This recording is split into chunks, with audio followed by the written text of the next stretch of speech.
You might hear guys saying, I just want a nice girl. I just want a good one. And you're there saying, I am a nice girl, but you keep liking and chasing after all these Insta baddies. You keep chasing and even thirsting after all these bad girls who are very out there. Even though more often than not, there's a wide understanding that the pursuit of these baddies often lead to disappointment, to hurt, and just generally unsatisfying. But the allure of the bad girl remains ever present and will continue to have a sway on men. What is it about the bad girl that a lot of men just can't help be drawn to? Well, I'm going to give you 5 things right now bad girls use to be alluring to men that you can start implementing right now. And that way, you'll be the best of both. The first thing that bad girls have that make them alluring is dressing with sex appeal. Now, what does that actually mean? I don't mean that you have to be out here wearing the shortest skirt and having all your cleavage out or showing off your legs and all of that. I'm not saying that necessarily, but the thing that makes a bad girl so alluring is that when she walks into a room, there is a level of sex appeal that she does have. She owns the fact that she is a sexual human being, but that doesn't mean that we should be trying to give out only sexual energy. The mistake a lot of nice girls make is while they may be very nice, a lot of the time they can be overlooked in a group setting. And a big reason this happens is because they dress nicely, but not necessarily to bring appeal, to bring allure. Now, I understand. You might be conscious of, okay, I don't want to dress in a way that's only going to paint a certain impression. Because it is true, how we dress and present ourselves to the world does influence the impression people have of us. So the question is, how can we dress in a way that invites a good level of sex appeal, but doesn't have guys thinking, oh, she's only about that one thing? It's all good to wear nice loose dresses that aren't figure hugging and pretty, but that doesn't create appeal. It doesn't create allure. It doesn't create imagination. And this is what we want to do in a man. When we want to inspire imagination in a guy, because men are very visual creatures, it's this that creates sex appeal. So one thing I always say is when it comes to dressing to impress with a guy, there are 3 parts of a woman's body that stereotypically draw a man in: boobs, bum, and legs. Now, when you go out dressing with appeal, but still maintaining class, sexy but classy, you want to highlight 1, maximum 2 of these 3 parts. God forbid, all 3. These are things that are going to make a man look your way. These are things that are going to make a man notice you. Now, of course, you can do things with your hair, have your makeup on point. All of that accentuates what you have. But when it comes to sexual curiosity, that's more about being in your body. So if, for example, you're going out for a group setting and you want to have a level of sex appeal, and let's say you want men to notice you in a sexy yet classy way. And let's say you've been hitting the gym for the past 6-7 months and, you've got a bit of a booty now. You've got one on you. Then feel free to wear something a little bit tighter in the booty area. Maybe a nice pair of jeans or a nice pair of black leather trousers that really gives that definition on your legs and your bum. But have a loose blouse on top. On the other hand, if you've been blessed being endowed in the chest area, or if you paid for them too, I guess, then wear something hugging on top. Maybe shows a bit of cleavage. And then a nice cute skirt on the bottom that's a much looser fit. You don't have to show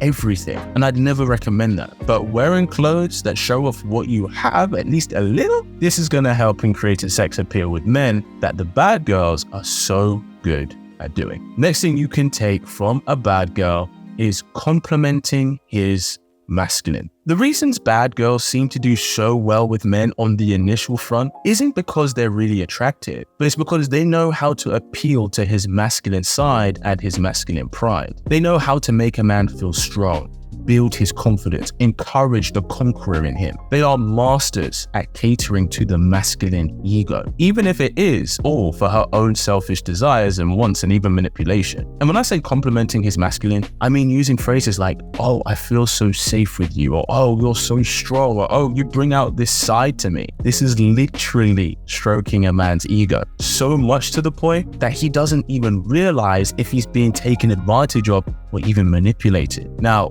that's not why you're doing it, of course, but the effect of using this power for good intentions is going to go a long way in him craving your presence. Next thing you should definitely take from a bad girl is to not care what other women think. It's really often that a bad girl, it's common a lot of women don't actually like her. And not that they don't like her as a person, but they don't like being in a space where they feel they are competing with her for other men. And the reason why most other women don't like the bad girl is because the bad girl doesn't care what they think. It's quite normal for a woman to have a sense of community and, want to get along with the other girls. But the reason the bad girl is so effective with guys is because she doesn't have any care about getting the man that she wants in front of other women or not. And part of this confidence of not caring what other women think is what makes her so alluring and so attracted to a man. Because what he sees is, oh, this is a woman who wants what she wants, and the influence of other women doesn't impact her level of desire. Because the thing is, every guy has had the experience of maybe meeting a girl at a bar or club,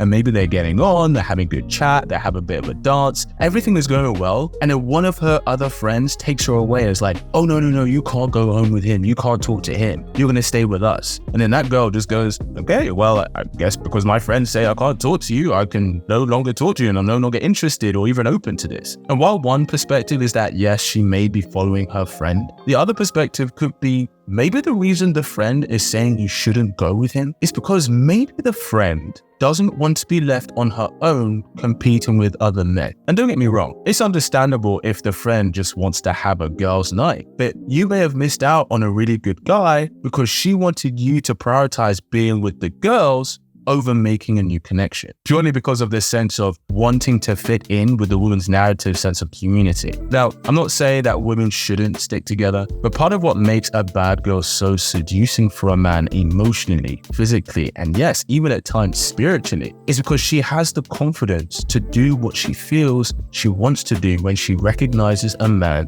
of value. And that sense of adventure is very attractive. I'm not saying you should adopt this in its entirety, because this isn't about trying to get you ostracized from the girls, but you can definitely add a hint of indifference when it comes towards the man that you like. Next thing bad girls have that will make any woman super attractive is being passionate. Passion is fire.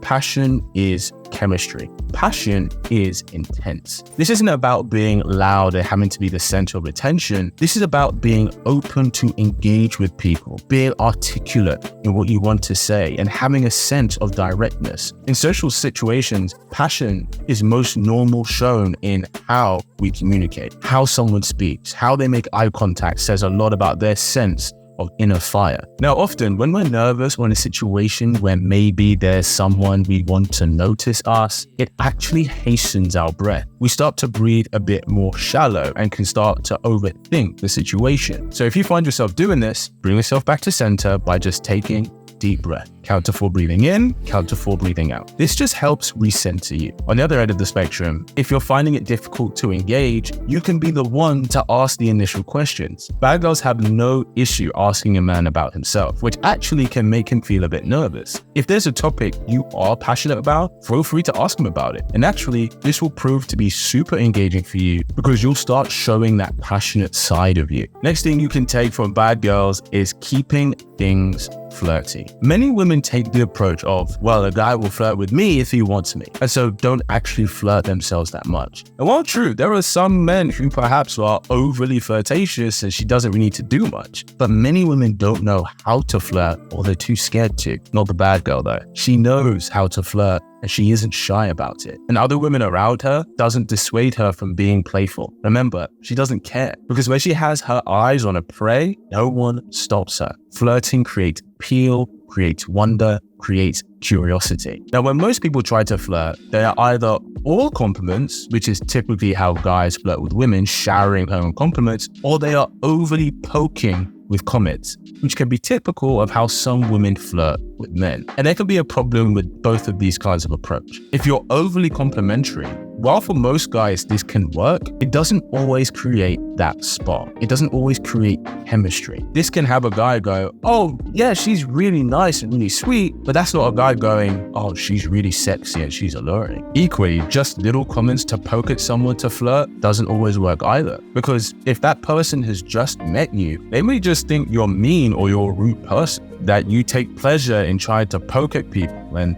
that doesn't come across as someone people would want to be around. So what are you meant to do? You make use of both. This is what the bad girl is a master at. You can give a compliment or two, but you can also poke him a little. When you give a compliment and you are being sweet, that is you communicating interest. But when you do give him a poke or two, that is you creating kinship, creating chemistry. Both of these combined is a big reason why guys love talking to a bad girl, because she gets to utilize this balance so well. She's not Miss Nice and innocent and sweet, but she's not also necessarily a mean girl. But she utilizes both aspects to draw a man in, make a man think about her, come to her, want to be around her. She can stroke his ego, but also tease him. And this is definitely something you can take from a bad girl to use for yourself. So I hope that's helped. But if you're ready to attract a great guy into your life, then enroll in my Claim Your Man program below, where I show you how to do just that.